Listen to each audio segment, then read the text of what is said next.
Hey, what's going on? My name is Brian Bauer, and today we are here with Quinton Lucion of Red Method, and also he has a YouTube channel called Quinton's Guitar Corner. So if you haven't seen him on the stage or somewhere else, you might have actually seen him on his YouTube channel. He's an awesome guitar player and an awesome live performer as well. So today we're going to be here talking to him about his different projects and his band, and we're just going to have a discussion about doing some YouTube and playing music and guitars and all that kind of stuff. Quinton, how are you doing today? I'm good, man. I'm good. I'm good. Happy New Year to you. All Yes. that good stuff. Hope you had a good Christmas and all that good stuff. Yeah, exactly. Thank you very much. Yeah, I hope you had a good Christmas stuff. And now it's finally 2021. Everybody's hoping for a different year. But I think for 2021, it's probably going to be a year for people like me and you to crack down and make a bigger footprint on the internet, really. I don't think we're going to be going too far from home. Oh, I mean, at this stage, it's really difficult to tell how the year's going to play out in terms of live performances and all that kind of stuff. I mean, it looks as though festivals are being booked and all that kind of stuff. And, quite a lot of our shows have been rescheduled already. But like, I think, who knows? At any point, and especially here in England, like where things are like, you get told one thing, you follow that rule to the letter kind of thing, and then you realize it's made no difference. And then, now we're pretty much in a, much like parts of the world, in a lockdown situation. But there are some countries that are doing really well, actually, particularly New Zealand, where they seem to be having, back on, doing festivals and live shows and all that kind of stuff. So I'm quite jealous. Yeah. At this moment. It's a little bit tough here, and especially like more densely populated countries and stuff too. Keep in mind, like New Zealand is so far out of the way from like the rest of the world. Like just to fly there would be brutal. It'd be so long. The jet lag. Beautiful place. I think that's what helps them. And even my end of Canada, which is Nova Scotia, like we're not the most densely populated province. Like we're really not doing that bad. I want to say we have like 30 active cases of corona.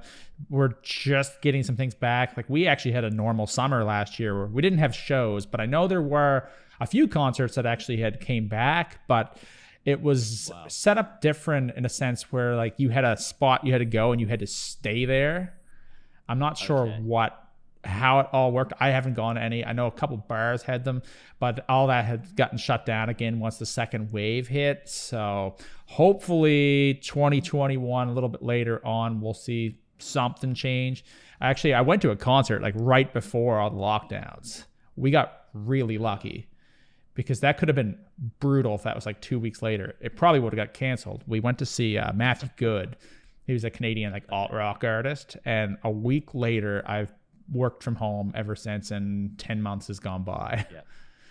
So anyway, since then we've all been just like cracking down on YouTube and sometimes not going that far and doing things. So what's going on with Quinton's Guitar Corner these days? Yeah, man. So I actually started the channel about 3 years ago, and I just was like, you know what, I've got a video camera, why not? I'm just gonna do something. Just film. And I just threw myself headfirst into it for a good couple of months, and then Red Method happened, and I kind of put it on the back burner for a good couple of years. And then I don't know, with the way that obviously the world has gone, I found myself with a little bit more time to be able to just sort of focus on things remotely. So I just thought like, well, might as well just start it up again, just doing weekly videos, see what's up. And since July this year, I've just been delivering videos weekly, just on different things, whether it be about technique or demos or things that I'm interested in from a guitar standpoint. And just, going with it, man. I mean, the reach of the YouTube stuff is growing a little bit more. It's slow because I guess there's so many people, delivering content on a week-to-week basis, but it's, it is what it is. If people like what I put out, then great. If they don't, then that's okay too. You just gotta, do what you enjoy. And I'm not exactly like the most natural person on camera with a mic, so it's like for me, it's just about having fun, and it's a learning curve for me because with music in particular, and like, so for example, lately I've really gotten into just trying to understand how microphones work for guitar, because it's like it's one thing tracking stuff and it's great, like, but I know that I just figured, well, I went and done something stupid and like went and bought an ISO cab. I just thought that would be a great idea to have in my house. Now, is that really stupid? Oh God, dude. And well, it didn't fit in my house. The actual box didn't fit through my door. Like, my brother had to come over and we had to like unscrew all the wheels, carry it through. My wife was looking at me like, I'm going to divorce you. And it's like sat in my spare room behind me, and it's and I just wanted to learn about microphones and just speakers and that sort of thing, and how they work and how they actually sound, because I'm so used to hearing at home, at least, the digital sound, digital side of things, and I just figured, like, hey, why not just get into it? So my brother lent me some mics. I managed to get a hold of a few anyway, and just been experimenting with that sort of stuff too, and actually using some of it on the Red Method demos too that we're doing at the moment. So just try to further my knowledge, and just be better at it, and then document that kind of journey and try and sum it up in a 6-minute video. Yeah, which is quite difficult, but it is what it is. It is incredibly difficult to sum up anything. I had a couple videos recently where I managed to get them in like 7 minutes or something. Like, how did I ever do that? It's because if you put me in front of a camera or anywhere, it's like people don't get out the door at my house. Like, I just keep talking.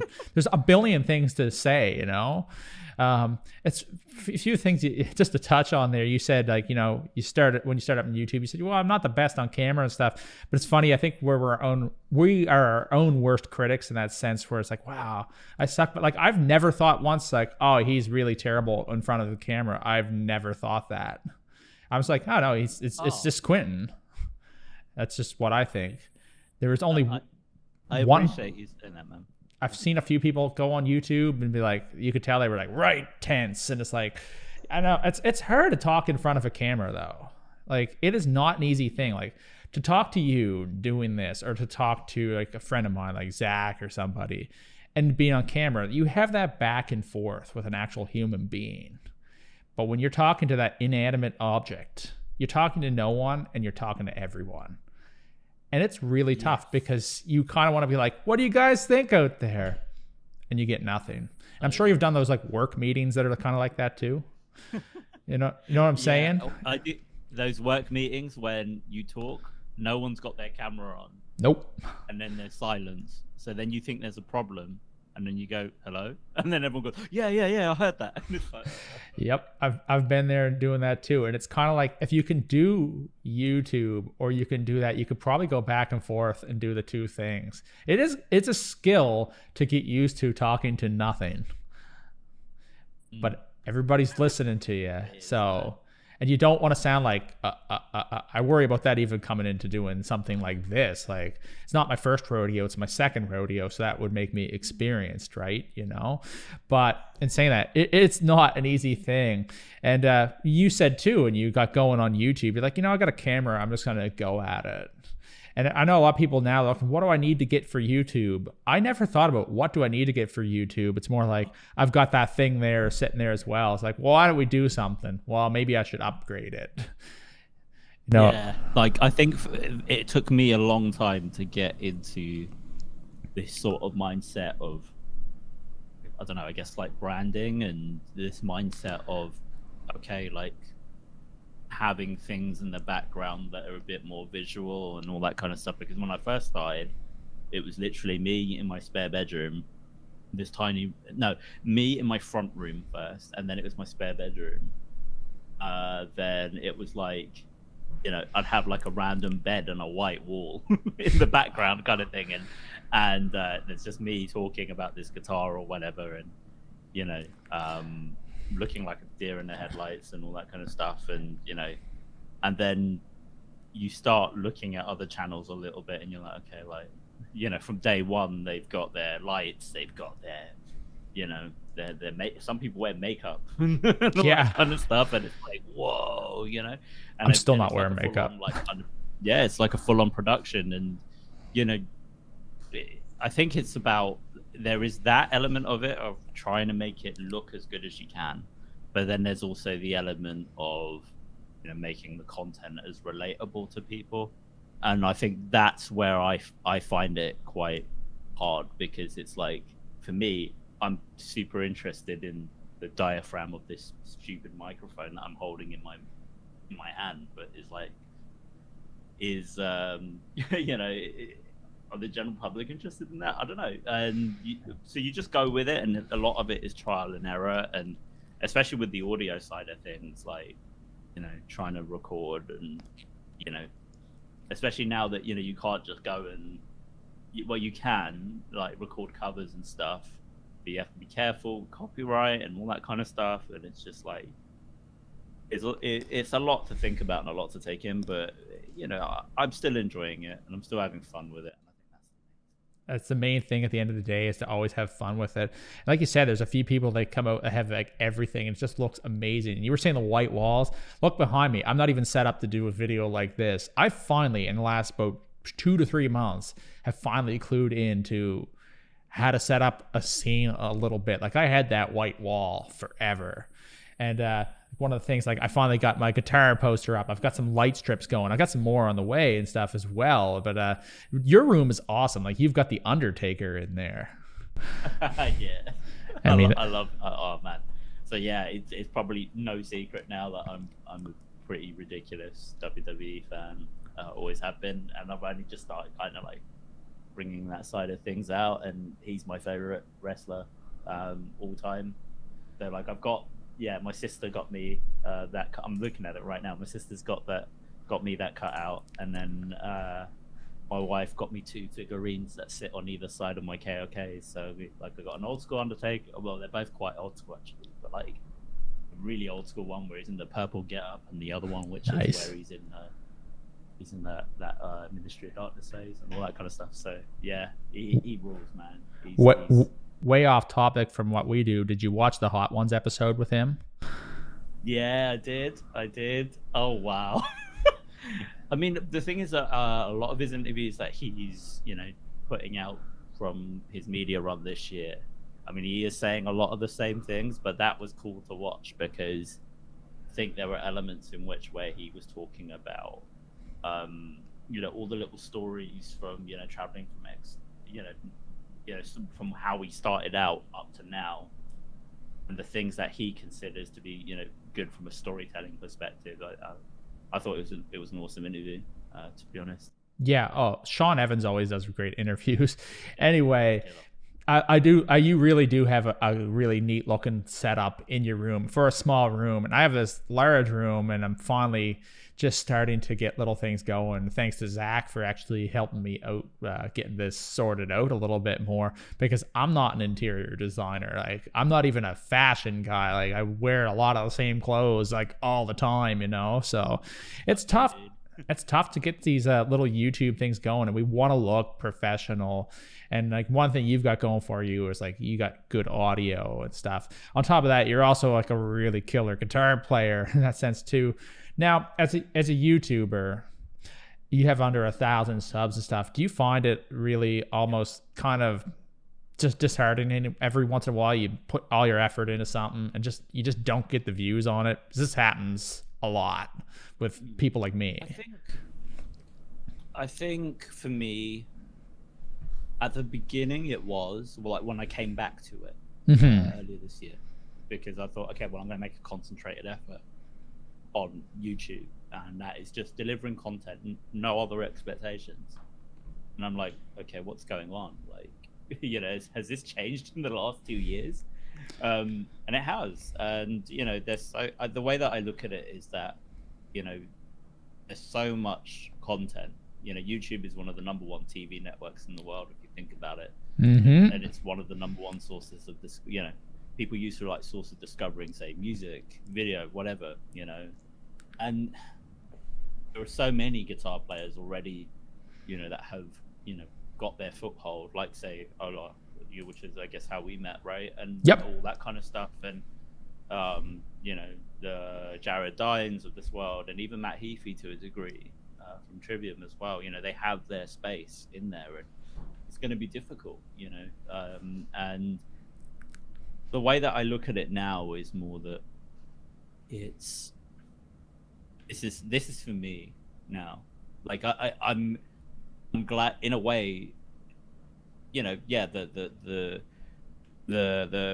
good bit of it would be, the end goal would be, okay, maybe I can make a living from music, maybe. But if that doesn't happen, that's okay, because I've got content behind me that is my legacy behind, and I just got to keep delivering and just see how it goes, man. And I wouldn't say I'm like, from a guitar player standpoint, I'm still learning. I'm learning as much as I can every day. I still put in as much work as I can to be able to, get my technique as good as it can be. But at the same time, I'm not gonna. Yeah, it's not disheartening. I would say it's more like, okay, I've got to be in this for the long haul. Like and that's what it's about at the end of the day. And I've realized that it's not enough delivering content once a week, which is partly why I've been doing this Twitch thing, because I guess in my day-to-day life, right, I do have also quite a lot of people who are successful at YouTube, that their career is YouTube.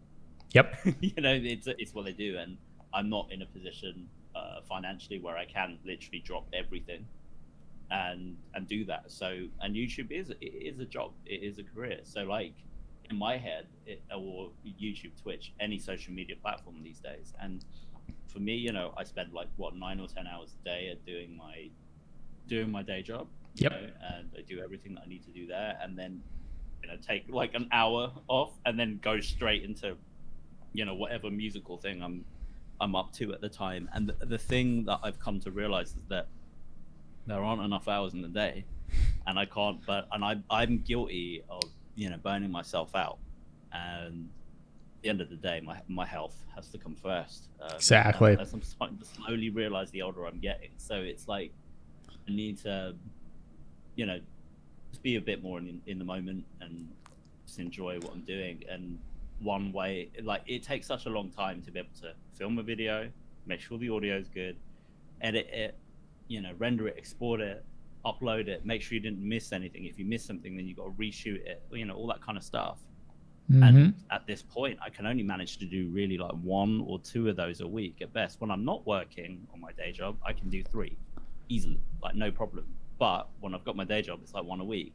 But then with Twitch, what I think could potentially happen is that because it records everything for you, and at the same time I'll be running into Cubase, then it's a really quick edit job to be able to deliver a recap video across other platforms. So then that's more content going out across the other platforms on a week to week. So it's it's trying to make the best of the situation, and hopefully one day things will start to level out, and we'll see how it goes, man.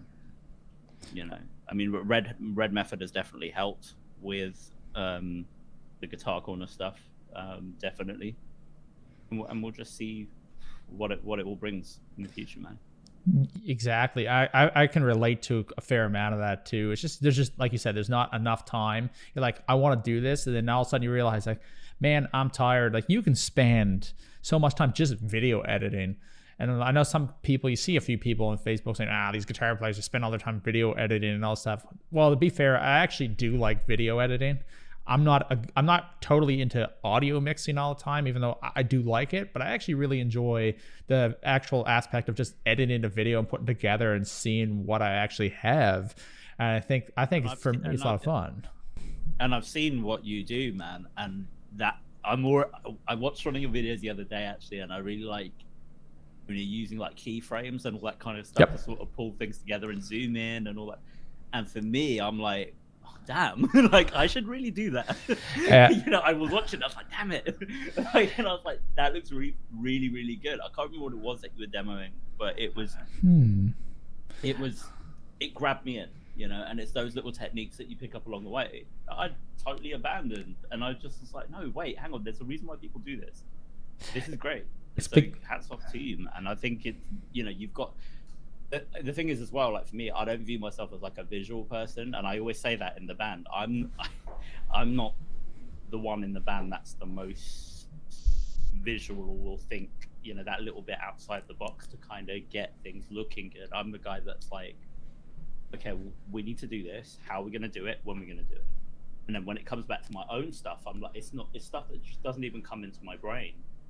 Whereas when I was watching your video the other day, I was like, I should really try and bring that sort of stuff into what I do. So, man, it's always, I think it's always good to just, obviously, see what other people are doing and just take inputs from there and go from there, really.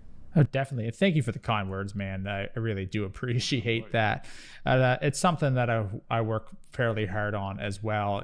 But that's not to say that anybody else is not doing that. But your videos are super pro as well, and you talk about things that at least are interesting to me. Especially you get into different tones like Kempers and stuff like that. Now you do have a fairly large Instagram following, at least according to me. I can't even break 1,000 followers on that. I wanted to say subs, but you have about 14,000 followers on Instagram. How did you ever do that? I think oh gosh. So that was around the time I found that Instagram was a better platform for me when I started, using it like for guitar stuff like 2 or 3 years ago. And again, it was a different world. You upload a video, people would watch it. Not these days. Yeah, and then consistently I was uploading or sections of videos and all that kind of stuff constantly, and then people were just gravitating towards it. Then I needed to be more focused on Red Method, and I was getting to a point where it's like I can't make videos like constantly like this because I need to go and do Red Method stuff, and that was happening. So then my reach just fell off a cliff. So really coming back to it this year, it's like almost in the same boat as YouTube. Like at best, now I'm getting like, I don't know, 300 views or something like that on a video at best. So it's like, I don't know. But for me, it's like, okay, I'm just gonna keep. I have noticed that since I've started putting out videos again on Instagram, the followers are going up slowly. Yep. But the algorithms. I guess I guess you could put it down to that. Sometimes you do it consistently good and you're like, what am I doing wrong? But yeah, I guess algorithms can have something to do with it, and we'll see. I think, I don't know, I get this feeling that like I need to do something more relatable. that's the way that I'm kind of thinking. So yeah. I've got a few ideas in my head. The thing you've got going, flesh out for this year. The thing you have going for you is that you're a sick player, and you also play an 8-string guitar. Now, and it seems like people enjoy that stuff on there, and sometimes I'm still stuck in the world of playing 6 and like old school stuff. So I don't know. I find too with Instagram, you have to be about your playing. Say that again. Sorry. I missed what I like about your playing is your sense of melody, and when there's chords going in the background and you literally play like a lead line that is tasteful to what the actual song is doing, and I hear all that and I'm like, geez, man, killer. It's really, really good. It's really focused on what that song is. It's you're not trying to go and do 8 million notes an hour or like the cool kids or just crazy whammy bob ends. It's all about melody and taste, and I think it works, dude. So for me, I think whether you play 6, 7, 8, 9, 10 guitars, I think it is what it is. But I just think hats off to you. I think this is a good thank you very much, but I think this is a good segue into talking about 8-string guitars for one moment here. When did you get into playing 8-string guitars? Oh God. So it was, I guess, 2017, and I get this call from what was the beginning of Red Method, so to speak, which kind of comes from, and this will answer the question about 8-string guitar. Perfect. So Red Method was kind of formed with there was this UK band called Metastasis, Okay. and one of the scene in London is quite, I'm gonna say, incestuous. Like everyone knows each other, everyone has been in bands with each other. Like there are people that you fall out of contact with like 10 years down, and then 10 years down the line, you reunite, and the next day it's like the next day, right? And we were all in bands and stuff when we were younger, but there was this one band called Metastasis, and one of my old bands had played a show with them here and there, and they featured a singer that I go back with at least 10 or 15 years, and he calls me up and he just goes, okay, so we've had problems with our guitar player, he's out the band, would you be interested in trying out? I said sure, like why not? And they were at the kind of the top of that kind of underground scene, and they were well respected, and they'd seen the constant Guitar Corner videos and stuff like that, in social circles. So they were like, look, we know you can still like play, because I was like, I think at that point I was in a technical metal band that I'd formed, and it was very much like I was thinking like, this is my last foray into kind of playing this kind of music. So but then this happened, and he calls me up and he's like, hey, we got, would you like to try out? I said sure. And he goes, oh, one thing, we play 8-string guitars. I was like, oh, what? And I'd always been a 6-string player. I owned a 7-string for like 2 minutes. 2 minutes. Probably a month. Right? And then I sold it. And I was like, oh God, okay, but I want to be in this band. And then he sent me a rough mix of Cycle of Violence. Yep. From Red Method. Because it was all coming under the Metastasis thing, and I was like, okay, I have to join this band. I've got to do it. I have to join this band. If it's the last thing I do, I've got to do it. So I immediately sold my Mark Holcomb signature, bought this Jackson DKA8 Pro, and just got to work. No clue on how to adjust to it. It was so weird and so awkward. And then I had to go and fill in for one of my friends' bands in between this kind of audition process. So I was going back to 6 strings, doing that, come back off this stint of dates, and then the next day go in and audition. And I got it, but it was hard. It was tough. It was like, and especially with 8-string, it's not about, what's not tricky is like playing the low string or the high string, like the low E or the low B or whatever it is. It's the ones in between, like the D string, the G string, the B string. That stuff is like, that is tricky, and even it's taken me a while to get comfortable with it. Like we practiced for a solid year, I would say, like as a band, before we played a live show. So like, kind of, ironing out the kinks there and then, and trying to find, and I'm still on that quest, man, of trying to find something that sounds conducive to how Red Method sounds, and how, things sound, whilst also trying to be comfortable within myself to sort of deliver as well. And it's just like, it's a complete headache, but it's been good, man.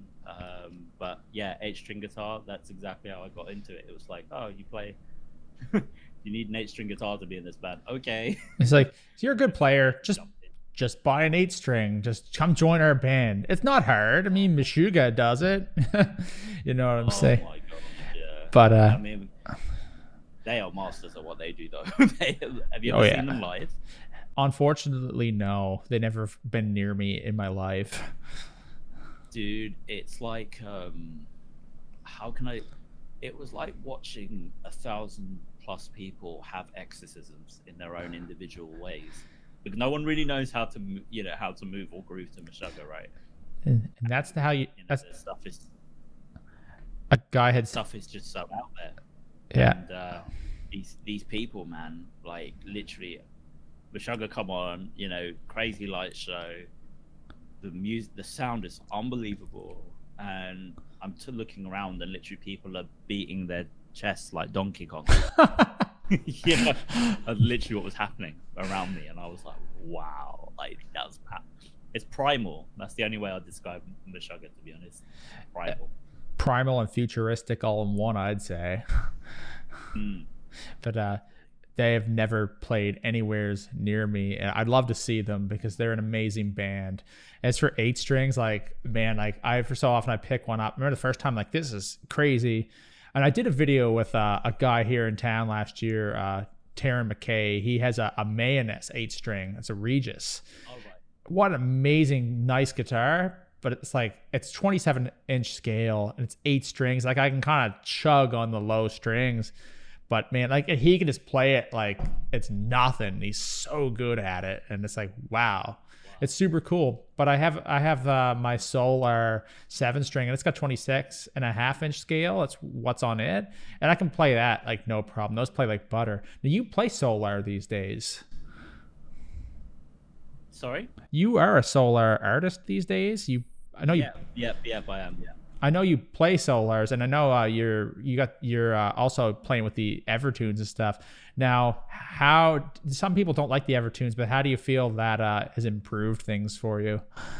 Oh, dude, it's scary because whenever I play another guitar now, do you know what? I don't even have the right words. The words haven't even reached my vocabulary with how I feel about the Evertune. Like, it's such a lifesaver for me.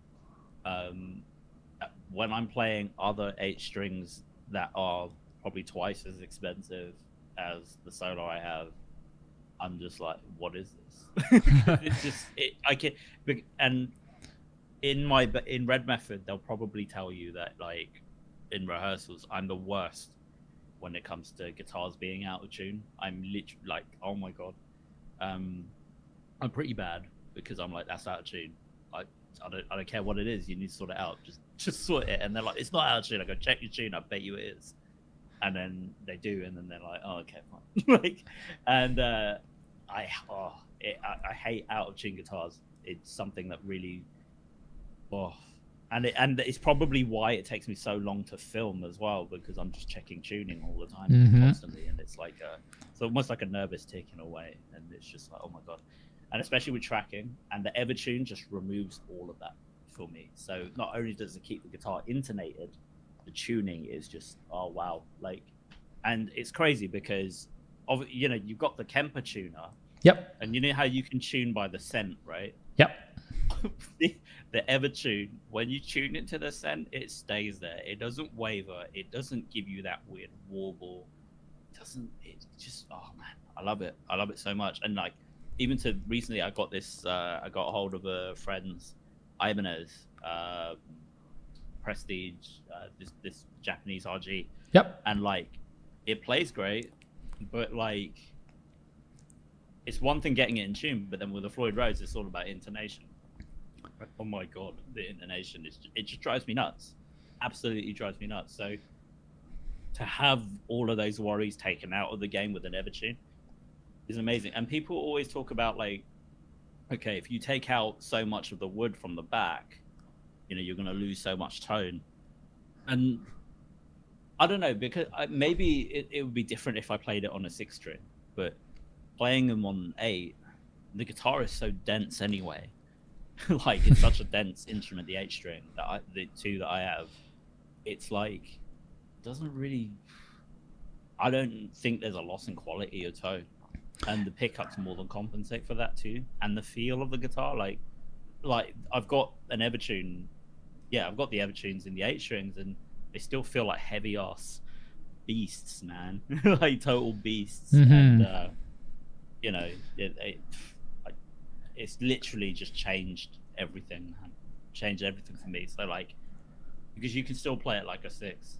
So and that's how my relationship with Evertune kind of started, because we were doing like pre-production, we were doing like rehearsals for tour, and I just got the Solar at that point, and I was like, people are saying you can't bend with Evertunes. Well, no, you can, and I did a load of bends with them, And then they picked it up, and then they were like, "Yeah, do you want to be part of the team, so to speak?" And I was like, "Yeah, hell yeah, I will.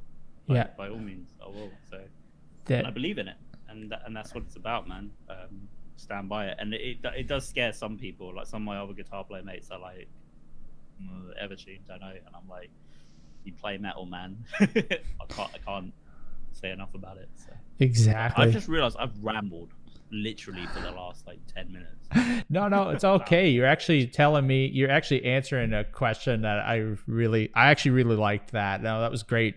No, I know you rambled there for a bit. So just to talk about Evertune for a second too. That's one of the things that I think Solar did that was really smart, was actually making Evertunes like an option on a lot of their instruments, because a lot of other companies like Ibanez wasn't doing that. And I like Ibanez. Like I love playing Ibanez. I have a video coming out comparing two of my Ibanezes. I actually have 4 Ibanez instruments over there behind me. But I think I saw one with an Evertune. It was like one of the Korn signatures coming up, or it might be out. I don't know how available it is.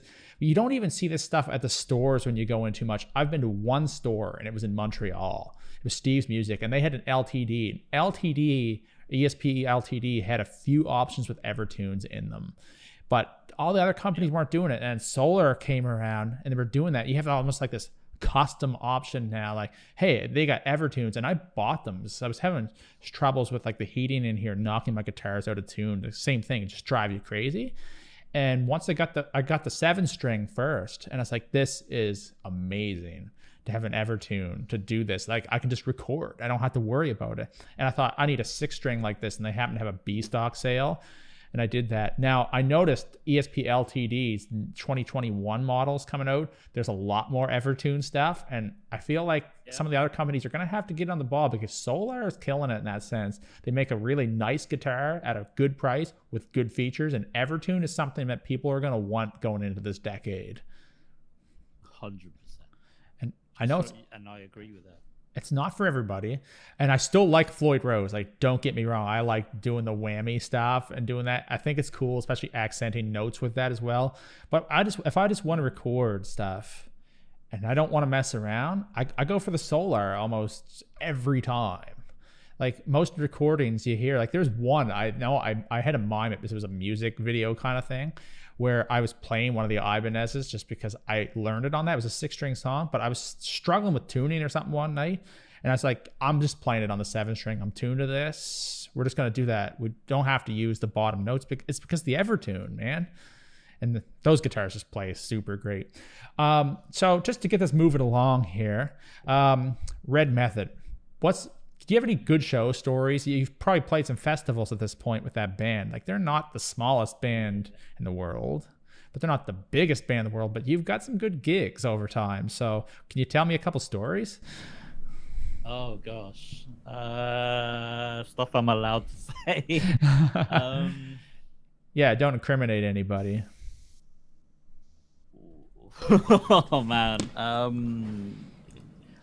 For us, I guess it is just we were surprised at how quickly things had taken off.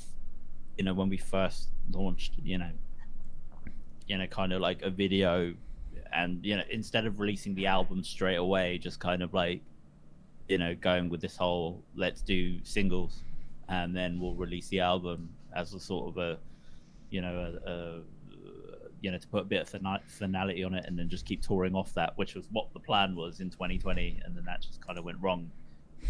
I'm trying to think of stories, man. Like, there was a time when, like,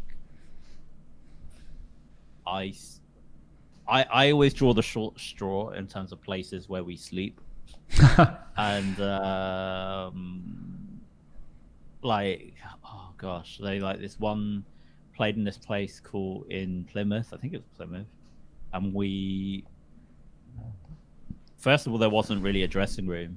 So we kind of had to and because we have all the the costumes and all that, I had to get dressed in like, in the middle of the street, which was pretty insane. I was kind of like, I'm 32 years old and I'm kind of like trying to put trousers on. What am I doing? And a mask. Like, the hell. Or the places that we've slept. So I've slept on an oven. Oh, gee. Because I literally everyone else had taken beds and floors and stuff, and there was nowhere else to sleep, and I was like, oh.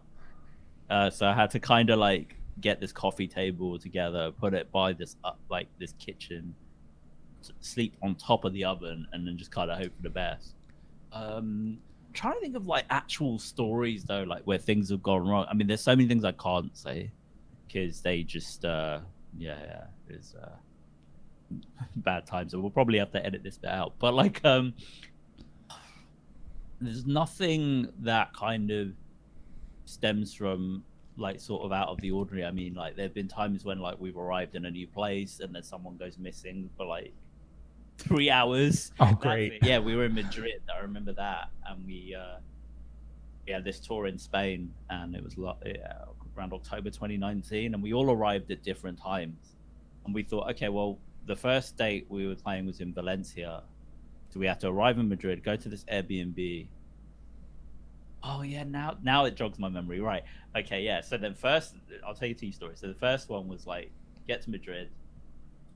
Me and my singer flew in last. Yeah, everyone's flying in at different times or whatever, and we all finally meet. Most of the band. Now I'm the teetotal one in the band, so like I don't drink, I don't do anything abnormal. I just kind of like, just sip on a Coke and hope for the best, so to speak. And so like we're just walking around Madrid. It's the first time I'd been there, and we're just seeing the sights, and it's like 2:00 in the morning now, and metal bars are starting to shut and clubs are starting to shut and all this sort of stuff. So we're like, okay, let's start making our way back to the Airbnb. Walk back, and I turn around, my guitar player he's just not there. No idea where he is. Like literally, Dave, God bless that dude. No idea where he is. I look at the other guys, I'm like what's going on? They're all drunk, they're all off their heads, and it's like, okay, right. So I retrace my steps a good 40 minutes like what, to try and find this dude, because it's like, we've flown into a new country and we've lost the guy. What is going on, kind of thing. I've gone back into clubs, I've run around, I must have run laps around like Madrid, come back, and me and our sound guy, we ended up like just outside our Airbnb, and then there's our guitar player just stood there, just eating a bag of crisps and a pizza. It's like just standing there, and I'm like, dude, what the hell happened to you? And his words were, oh, I don't know. Yeah, I don't know, just things happen. Alien abduction. I was like, dude, I spent like literally the last hour trying to find you. And he was like, and I'm trying to think of the other stories and stuff. So we played a show with Phil Anselmo and the Illegals. Yep. In London, and he the whole of the so we didn't even have a backstage, and it was so funny because like we were playing that show thinking we were opening, and we get there, the whole backstage area is cordoned off. We've got like a little corner in a little hole in the wall type thing, which is fine with us. I mean, you're playing with that dude, it's like, we'll take that, why not? And we're just doing our thing. I go outside, and we all have this like kind of tendencies of like, we all try to play like pranks on each other and stuff like that. We all try. And I was like, we're watching his band sound check, and now Phil doesn't sound check. He gets other people to like speak into the mic for him and stuff. He just doesn't, and it was running over our sound check time, so it was like, well, whatever, we're not going to get one, cool, who cares? So I'm like, I'm going to go get some lunch. And it's like 5 p.m. I was like, yeah, I'm going to get some lunch. Walk out, bump into an old friend that I hadn't seen in like 10 years or something, and he decided, I'll join you for your burrito or whatever it was I was getting. So I'm just eating away, we're chatting, and then my phone's ringing, and it's my bass player, and he's like, come back. And I'm like, why? And he goes, we're main support now. I was like, what are you talking about? And he goes, yeah, the other band can't do it. I go, what do you mean? They've just been on tour with them. And he goes, yeah, one of them's ill. We're now main support for this show, dude. It's just 2 bands. And we were like, what the hell? So like, I go, if you're joking, I'm gonna quit the band. And then there's my mate who I hadn't seen in like 10 years, and I'm like, I gotta go. We'll catch up soon. Yeah, it's a rare thing to say. It's like, back to the bed. yeah, it's more like, I know I haven't seen you in a while, but I'm doing this thing with the ex-Pantera vocalist. I kind of need to go. Yeah, so I literally leg it. I run back to the venue, and they're setting up a drum kit for it because obviously we were relying on backline from like the main support band, and that's what was agreed. And then suddenly the venue are fashioning us a drum kit, and it's like, oh shit, this is actually happening. And it was like, oh, it was unreal, man. And then he came out, he watched us like side stage, and I swear to God, when I noticed he was watching us, man, it was like time stood still, and I literally just stopped playing. I was just like, what the hell? This is weird. And it was a wicked experience, man. It was good to do that and playing Bloodstock. Oh yeah, Bloodstock. God, I forgot about that. Yeah, no, there are a lot of stories, man. There are. We could go into it. You should really make a video of this stuff, like just talk a few of them, and sometimes it's on Quentin Guitar Corner. I think people would enjoy it. That story is actually really interesting. I like that one there about playing with Phil and Samo. I can't even say it. And the Illegals. Did you meet him? My singer did. I didn't get the chance to. I rocked up to the place, the venue, literally like,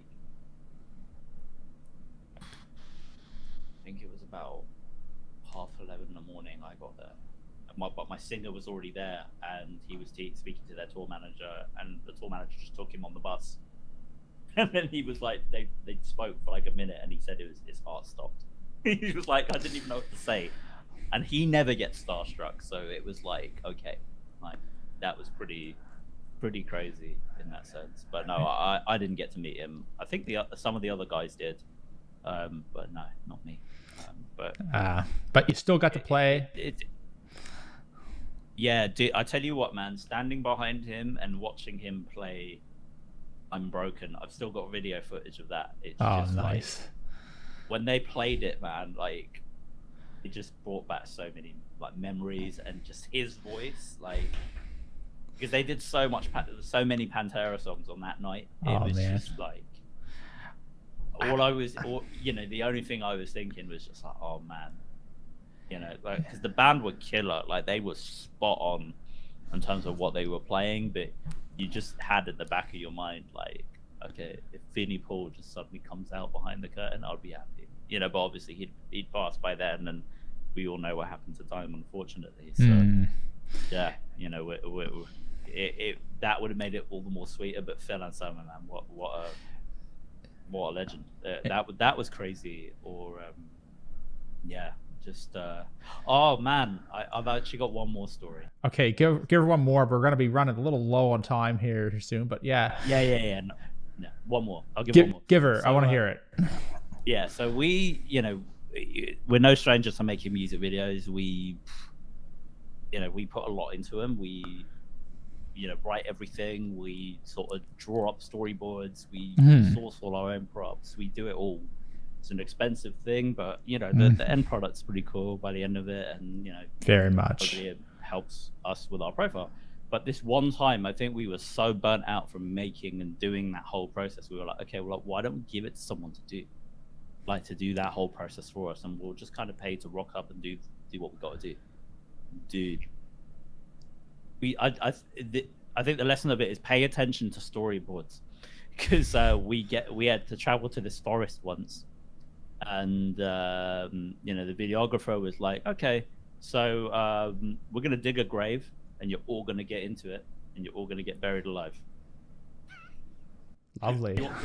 I just saw your face change as I've said that, and that literally happened, man. We all got buried alive. I've got the video footage for it. We've released parts of this video from the heart-shaped box cover that we did by Nirvana, Okay. and that's out. But we kind of didn't use a lot of it in the end because for whatever reason it didn't quite work out. But doing that in the freezing cold on a Sunday rainy morning was one of those things that I will never forget, and that's when I kind of knew. I remember like we were in a rehearsal room like literally 2 or 3 days later, and I look at my bass player and I was like, "Do you feel like the same man after we did that?" And he goes, "Nope." Yeah. Okay. Now I know I'm in the right band. Like definitely. It's the kind of things you do when you start playing in bands. You're like, yeah, it's all about playing guitar and doing this stuff. And then before you know it, like I've got white paint in my face and I'm driving through a Tim Hortons drive-through and they're looking like, what the hell am I dealing with? This is not Halloween. And just stupid things, but you do it for the, the craft, Yeah. It's what it's all about at the end of the day. You're going to have to go out of that comfort zone a little bit here and there to do some of the stuff to get the product. But I mean, your guys' music videos are absolutely like incredibly well done. They're super pro. And I watched one of the videos. I forget the name of it. There's like looks like a person in a cocoon. They were like a contortionist and they were like walking upside down and stuff. I'm like, that looks so uncomfortable being in that thing. Like, what was that? So that was made of silk and just this weird mix of like white paint, dough. It was this weird mixture, man, like that she made. And it was being like, tested like consistently. And we could only do that because I guess it was quite expensive to make. We could only do that in one take. We had to do that all in one. And it was hats off to, CJ Ori if she ends up listening to this. Like she did a unreal job with all the makeup and all the special effects from that. And we have like our go-to guys that we use for like videos. They're called Dark Fable Media. Okay. They put out a film called Hosts, which is like a Halloween, like a horror film, not Halloween, a horror film. And they're really, really good at what they do. So and we work well together as well, like as people, and it just kind of they don't say no to things, and they like how inventive we are. So and that all helps. And because I think between the 6 of us, we all want like it to look good, but then we're not afraid to get stuck into making that happen. So yeah, bingo. That's awesome. No, the videos are very, very well done. So if anybody here watching this or listening to this has not checked those out, I highly recommend checking them out. They are incredibly incredibly well done videos and stuff. Other than that, we are running a little bit low on time. I don't want to exceed an hour or something here, so we're gonna soon end this podcast interview off and stuff. But I'd like to maybe go through just a couple of choices. I did this with Lee, and first thing I'm going to make you choose. I think it's 2 bands that you like. Now, I can sometimes pick this out better with certain people than others, but I make a choice. And you got to choose one. It's not that you hate one or dislike one, like one more than anything else, but choices are you got 2 choices: Meshuggah or Pantera. Pantera all the way, right? And right away, dude. Yeah, I can tell that's like probably one of your big influences on guitar by the sounds of things too, from what I can tell from your videos. Yeah, like definitely from the Dimebag school of thought, man. Like I mean, what a guy. I mean, how can you not like Pantera? It's one of those things. I think, right? Like, I think for me, I think I would choose Pantera as well. I really do like Meshuggah just because it's so different, but definitely Pantera. So now we're gonna get into a little bit of the guitar stuff. PRS Archon or EVH 5150. Okay. 5150. 5150. It's funny. I think I'd go the other way. I think for me, just from a perspective of like, I guess having played the original like 5150 and seeing the morph into that, I think the PRS Archon's amazing for like leads and amazing for clean tones. It's getting there on the rhythm front. I just did a video on the Archon profiles, like from a rhythm perspective, and it sounds great. But I think from a comfort standpoint, 5150 just is synonymous with, I guess, what what metal bands do, I guess. So yeah. Okay, Well, last go of it. You can have one guitar the rest of your life, and it's two that you own right now. You have a PRS that I see playing in your videos, and you have the Solar 8-string, but you can only have one. What are you choosing?